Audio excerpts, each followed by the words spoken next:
Bonjour à tous, ici Vincent Launay pour une vidéo de présentation des objets que vous pouvez inclure sur la plateforme Central Chart. On va tout de suite mettre la plateforme en plein écran et regarder ces objets. Alors, ce sont tous les objets qui sont situés dans la colonne de gauche de la plateforme. À savoir que quand vous arrivez la première fois sur la plateforme Central Chart, tous les objets ne sont pas affichés. Vous pouvez personnaliser la barre d'objets en cliquant ici sur Personnalisation et ensuite afficher ou ne pas afficher certains objets, selon l'utilité que vous en aurez. Alors, il faut savoir que sur les objets, il y a toujours un point d'ancrage, deux points d'ancrage ou trois points d'ancrage. Alors, on va partir de l'exemple le plus simple, un signal d'achat. J'ajoute ici un signal d'achat. Si je fais un clic droit, configurer le signal d'achat, on voit que je peux soit le dupliquer, soit le supprimer. Et on voit que sur la bille d'ancrage, si je clique dessus, on a alors accès à la date et à la valeur qui permettront de fixer le point d'ancrage au niveau que l'on souhaite. Alors, un dernier détail, c'est que cette bille d'ancrage, vous pouvez la modifier en la sélectionnant en sélectionnant des valeurs. En revanche, vous pouvez également la modifier de façon manuelle, bien sûr. Voilà, si vous souhaitez bouger le signal n'importe où, vous pouvez. Passons maintenant aux objets ayant deux points d'ancrage. Donc, par exemple, un rectangle. J'ajoute un rectangle, je fais un clic droit dessus, configurer le rectangle.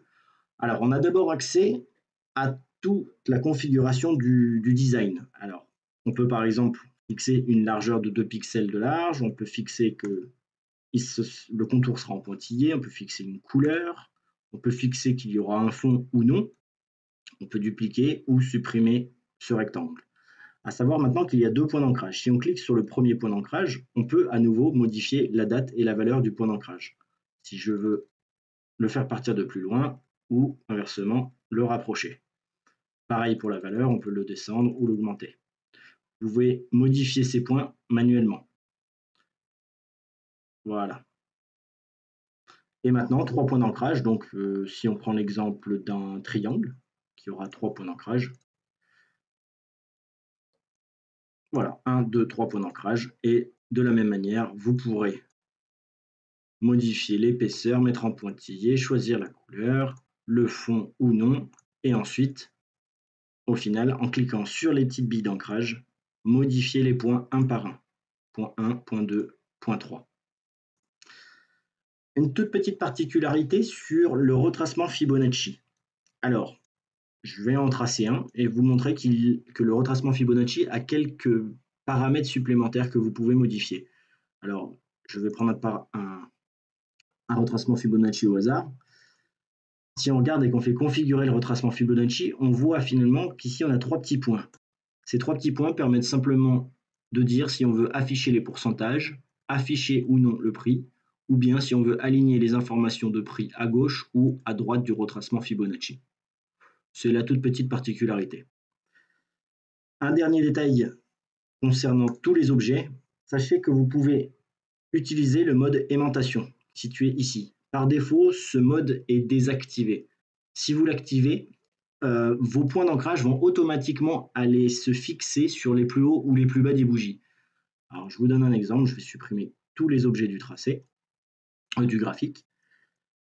Je vais prendre une ligne, mon mode aimantation est actuellement activé. Si je clique un petit peu à côté de ce plus haut, on voit que finalement, la bille d'ancrage s'est mise directement sur le plus haut de la bougie.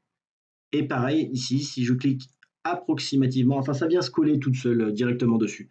Alors pareil, même quand tout d'un coup vous venez éditer les billes d'ancrage, au final, on voit qu'on va tout de suite sur les plus hauts ou les plus bas. Alors l'avantage également de ce mode aimantation, c'est que ça va aller choisir soit le plus haut de la bougie, soit le plus haut de la mèche. On voit là, au moment où on décale le point d'ancrage, je suis tout de suite sur le plus haut de la bougie ou sur le plus haut de la mèche. C'est pratique pour utiliser plutôt que d'avoir à tout d'un coup survoler la bougie, regarder quel est le plus haut et finalement aller éditer manuellement le point d'ancrage. Vaut mieux utiliser le mode aimantation. Je pense avoir fait le tour sur ces objets. N'hésitez pas si vous avez des questions et à bientôt sur Central Chart.